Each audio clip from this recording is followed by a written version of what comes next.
आज हवेली में इतनी चहल पहल किस बात के लिए? ये देखो मधुसूदन, अरे मिठाइयाँ भी जा रही है, लोग भाई साहब कहाँ किस क्या कोई बता भी नहीं रहा, कुछ समझ में नहीं आ रहा इतनी चहल पहल किस बात के लिए। बंसी भी दिखाई नहीं दे रहा, किसे पूछूं? हाँ क्या हो सकता है?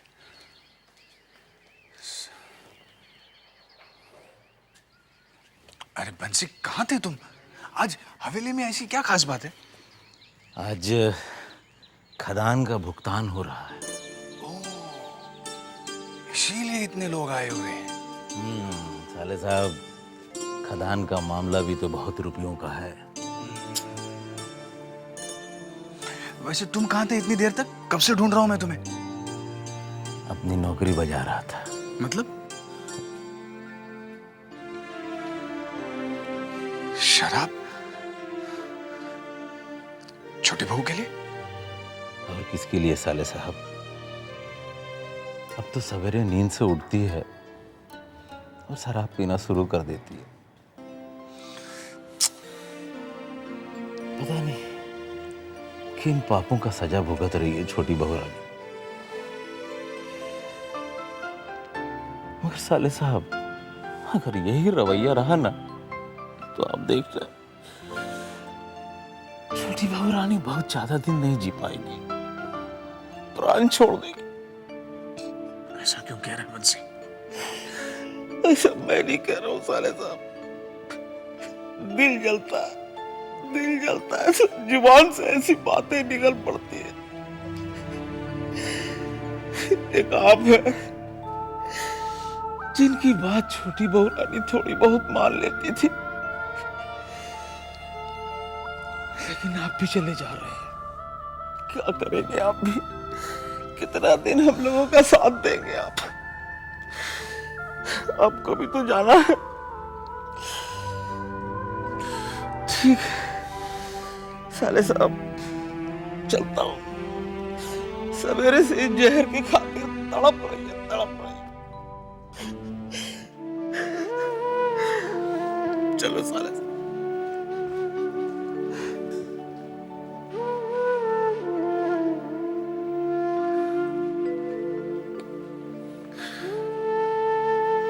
इस हवेली में सब लोग खुश हैं सिवाय छोटी बहू के।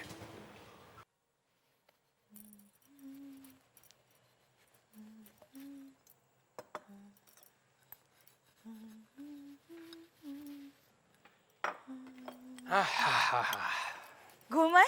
हाँ, थक गए होंगे, मैं आपके लिए शरबत लेकर आती हूँ। अरे रहने दे, मुझे शरबत नहीं पीना है। खुली हवा में सैर करने जाता हूँ ना तो मन को शांति मिलती है, बड़ा अच्छा लगता है।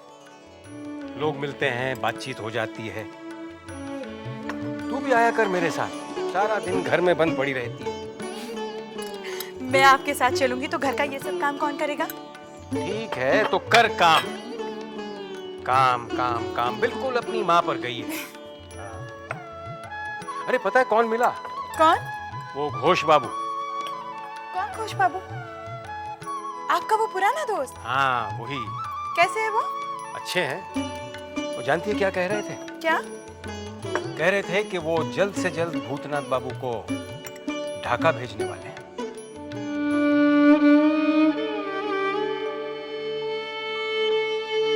ढाका? अरे सुपवित्र बाबू, आप यहाँ? हाँ, बस ऐसे। किसी का इंतजार कर रहे हैं? इंतजार नहीं भूतनाथ बाबू, किसी का इंतजार नहीं कर रहा। क्या बात है, आप बड़े खोए खोए से लग रहे हैं। नहीं तो आप अपनी बात कहिए ना, आप कैसे? मैं ठीक हूँ, आप बताइए। बस वैसे तो सब ठीक है।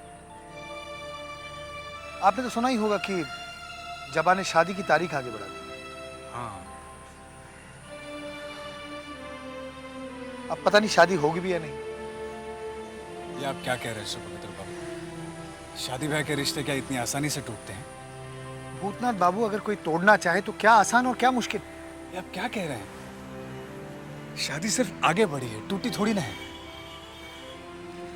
मुझे तो लगता है जब हम मुझसे शादी ही नहीं करना चाहते। नहीं नहीं नहीं नहीं सुपवित्र बाबू, आपको गलतफहमी हो रही है। भला आपसे अच्छा वर जबा को और कहाँ मिलेगा? तो फिर एक बात कहिए भूतनाथ बाबू, जबा बार बार शादी क्यों आगे बढ़ा रही है? अच्छा, आप तो जबा के बड़े नजदीक हैं और मुझे भी पहचानते हैं। आप तो जानते हैं कुछ ऐसी बातें होती हैं जो मैं जबा के सामने जाके नहीं कह पाता। अगर आपको मौका मिलते आप कहिएगा ये बात।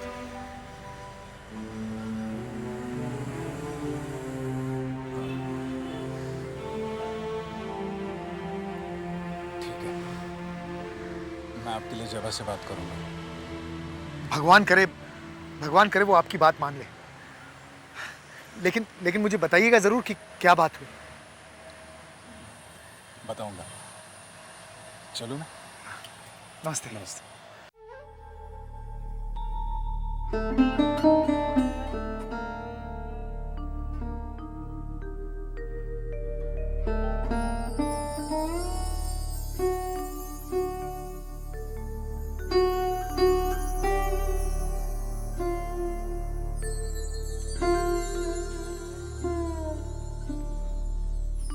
मझले, अरे घड़ी बाबू, आप आइए आइए घड़ी बाबू आइए।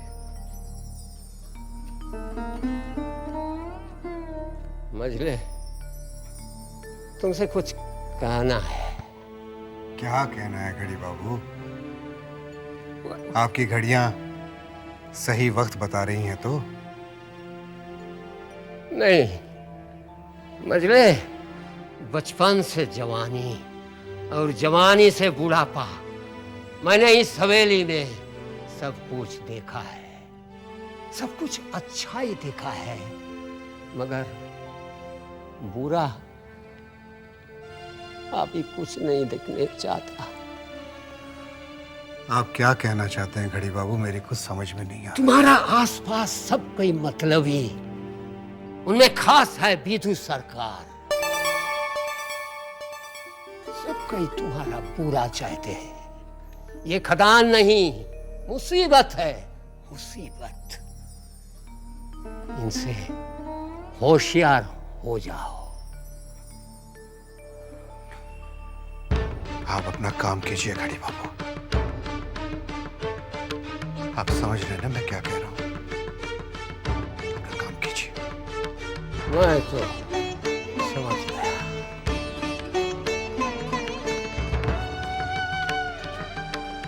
मगर तुम जब समझेगा बहुत देर हो जाएगी, देर हो जाएगी, देर हो जाएगी।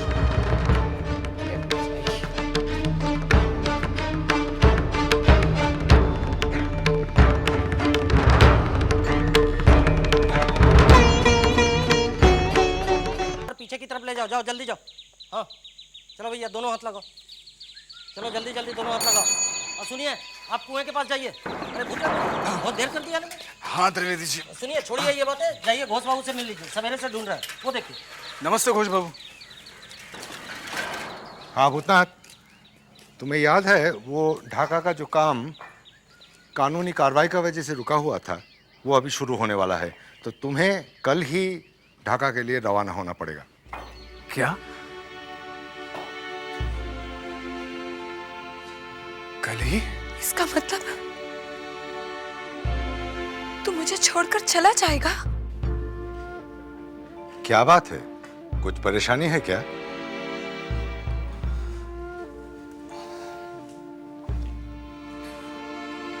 घोष बाबू, एक विनती करनी थी। हाँ बोलो।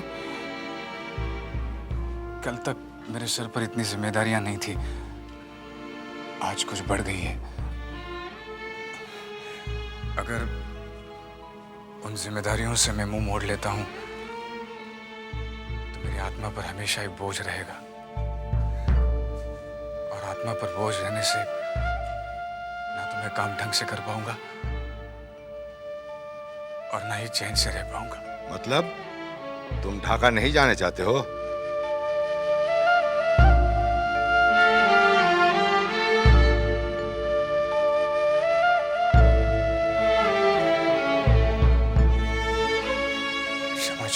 खुश बाबू, मैं ढाका नहीं जा सकता।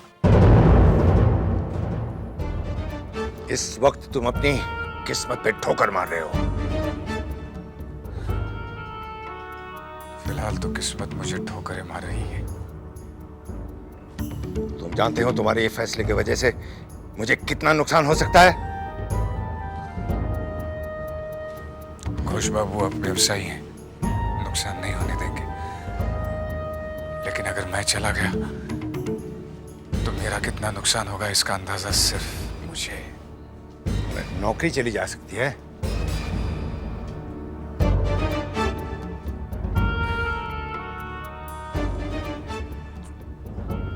इसके लिए मैंने खुद को तैयार कर लिया है।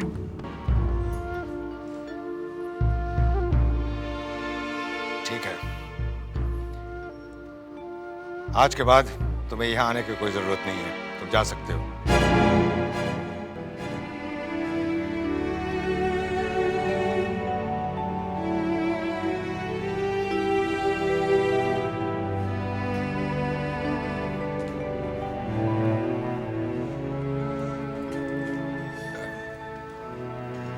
खुश बाबू, ये साइकिल यहाँ रख रहा हूँ। हमको मिस्टर चौधरी से मिलना है। His car is my garage. I've come to collect my money. मजले बाबू अभी नहीं मिल सकते। आप एक काम कीजिए, अभी यहाँ से जाइए, मैं खुद ही पैसे भिजवा कर गाड़ी मंगवा लूंगा। Not without meeting Mr. Chaudhary. हमको हमारा पैसा चाहिए। Hello, Mr. Chaudhary. ये कौन है विदु सरकार? सरकार ये गैराज वाले हैं, पैसे के लिए आए हैं। इसकी इस हवेली में घुसने की जरूरत कैसे हुई? Obviously for my money. जो गाड़ी एक बार बिगड़ जाए उसे रखना हम हमारी शान के खिलाफ समझते हैं। इसे कह दो विदु सरकार कि गाड़ी बनाने का जो एडवांस दिया था वो रख ले और गाड़ी भी रख ले। दोबारा इसकी शक्ल हमें इस हवेली में दिखाई नहीं देनी चाहिए। विदु सरकार, नई गाड़ी विदेश से मंगाने का बंदोबस्त किया जाए।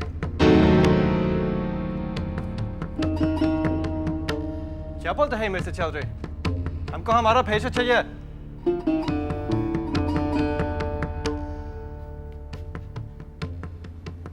नई गाड़ी? मैं सोच रहा हूँ फोर्ड कंपनी की जो नई गाड़ी आई है ना, मजले चाचा को मैं उसे खरीद कर उपहार में दे देता हूँ। क्या?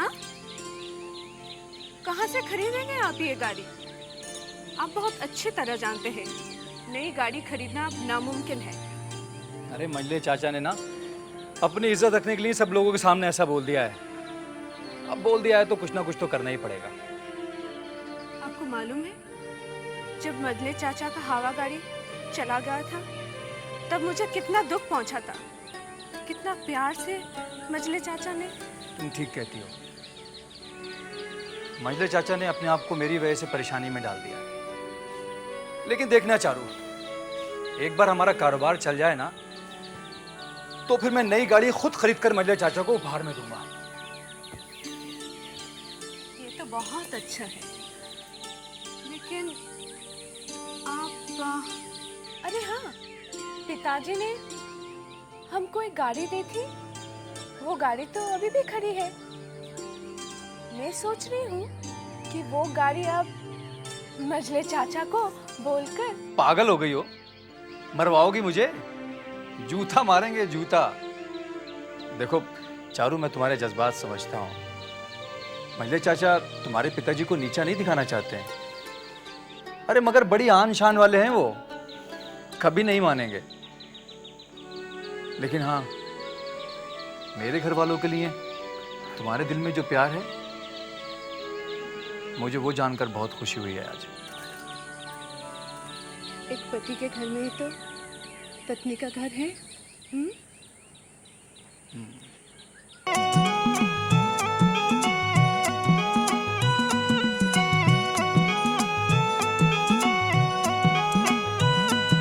सुन लो लोगों एक कहानी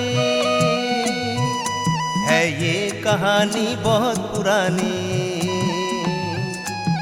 किसी नगर का एक था राजा, उसकी थी एक प्यारी रानी। खुशी खुशी खुशी दोनों रहते थे, सुख की नदी में बहते थे।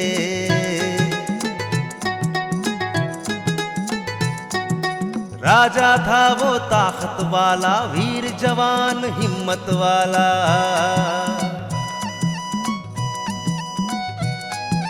रानी का था रूप सलोना, चांद सा मुखड़ा रंगत सोना।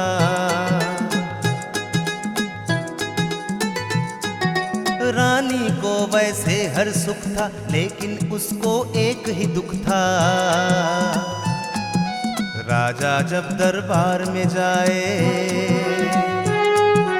रानी कैसे समय बिताए। राजा जब दरबार में जाए, रानी कैसे समय बिताए। प्यार से राजा को बुलवाया, अपने दिल का हाल बताया। प्यार से राजा को बिठाया, अपने दिल का हाल बताया। कहा छोड़ के कहीं न जाना, संग मेरे भी समय बिताना। होता कैसे राजा को गवारा, उसने कहा वो नहीं नकारा।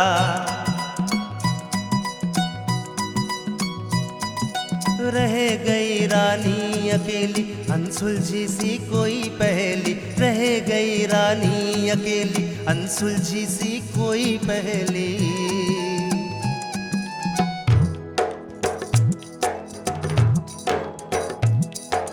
एक दिन एक अजनबी आया, नौकर उसको राजा ने बनाया। बदल गई अजनबी की किस्मत, करने लगा रानी की खिदमत। रानी को वो लगा अपना सा, पावन आँखों का सपना सा। रानी को वो लगा अपना सा, पावन आँखों का सपना सा।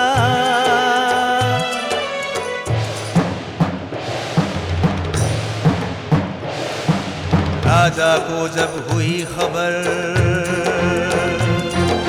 गुस्से से आया महल के अंदर। अजनबी को पकड़ मंगाया, मृत्यु का दंड उसे सुनाया। मृत्यु का दंड उसे सुनाया, मृत्यु का दंड उसे सुनाया।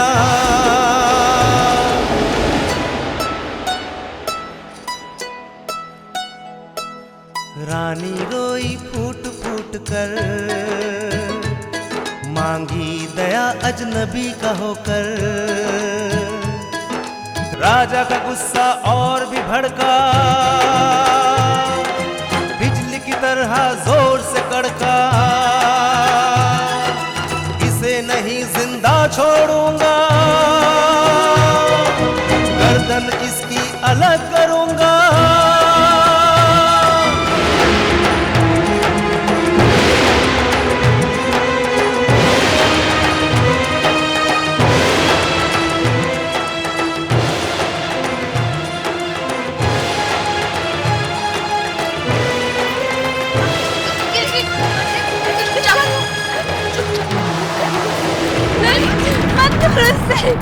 मत मारो, रोको इसको, मत मारो इसे, कुछ कीजिए आप, मत मारो इसे।